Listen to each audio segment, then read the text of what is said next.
আমরা এমন একজন নেত্রী, মহিলা নেত্রী পেয়েছি যে মহিলা দলের যুগ্ম সাধারণ সম্পাদক। আজকের এই অনুষ্ঠানে অতিথি উপস্থিত মাদারীপুর জেলা বিএনপির যুগ্ম জয়েন্ট আহ্বায়ক জামির হোসেন মিঠু, এখানে উপস্থিত সরকারি নাজিমুদ্দিন কলেজের সাবেক ভিপি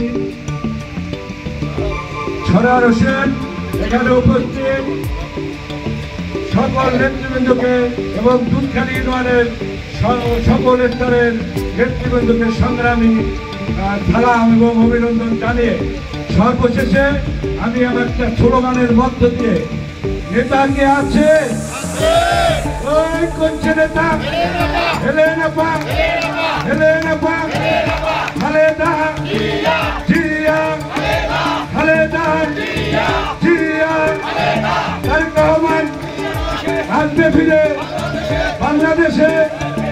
সেই জিয়া জনতার, সেই জিয়া মরে নাই, কে বলেছে জিয়া নয়, জিয়া সারা বাংলায় এক জিয়া লোকান্তরে, লক্ষ জিয়া ঘরে ঘরে। জিয়া তোমায় কথা দিলাম, স্বাধীনতা রাখবো, স্বাধীনতার ওপর নাম জিয়াউর রহমান। বিসমিল্লাহির রহমানির রহিম। আজকে এই নাসিরউদ্দিন ঢালী ভাইয়ের গণসংবর্ধনায় আজকে সবার সম্মানিত প্রধান অতিথি ইডেন কলেজের সাবেক ভিপি, সাবেক এমপি, সহশিক্ষা বিষয়ক সম্পাদক বিএনপি, বাংলাদেশ জাতীয়তাবাদী মহিলা দলের সিনিয়র যুগ্ম সাধারণ সম্পাদক, আমাদের নেত্রী এবং এই এলাকার সবচেয়ে জনপ্রিয় নেত্রী এবং রাজপথের সংগ্রামী সাহসী নেত্রী জনাবা হেলেন জেরিন খান। নির্যাতনের কারণে আমরা ঘরে ঘুমাতে পারি নাই, পরিবারকে সময় দিতে পারি নাই। এই স্বৈরাচারী সরকার এবং তাদের পুলিশ বাহিনী দিয়ে এই দেশের সাধারণ মানুষের উপর যেই নির্যাতন চালিয়েছিল, সেই স্বৈরাচারী সরকারের 5ই আগস্ট ছাত্র জনতার গণ অভ্যুত্থানের মাধ্যমে পতন হয়েছে।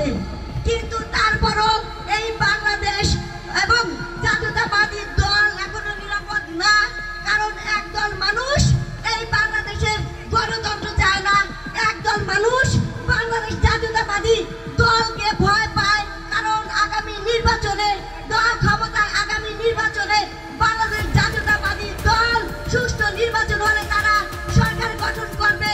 এই কারণে তারা এই দলের পিছনে ষড়যন্ত্র করছে। কোনো ষড়যন্ত্রই কাজ হবে না, আমাদের সকলকে ঐক্যবদ্ধভাবে সকল ষড়যন্ত্রের মোকাবেলা করতে হবে। আমরা শহীদ রাষ্ট্রপতি জিয়াউর রহমানের বিএনপির পতাকা তলে আছি। আমাদের নেত্রী বেগম খালেদা জিয়া, যিনি গণতন্ত্রের জন্য মিথ্যা মামলায় জেল খেটেছেন কিন্তু আপোষ করেননি, তার দেশের নেতাকর্মী এবং জনগণকে রেখে দেশের বাইরে পালিয়ে যাননি।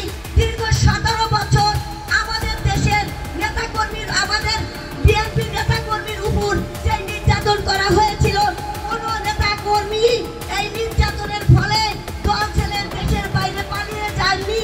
কিন্তু ওই স্বৈরাচারী শেখ হাসিনা বলেছিল শেখ হাসিনা পালায় নাই, কিন্তু আপনাদের মনে আছে সেদিনে দুপুরের খাবার রেখেই তিনি পালিয়ে গিয়েছিলেন এবং তার দলের এমপি মন্ত্রীরা আজকে যারা হুঙ্কার দিয়ে কথা বলতে, তারা আজকে চোরের মতো পালিয়ে আছে।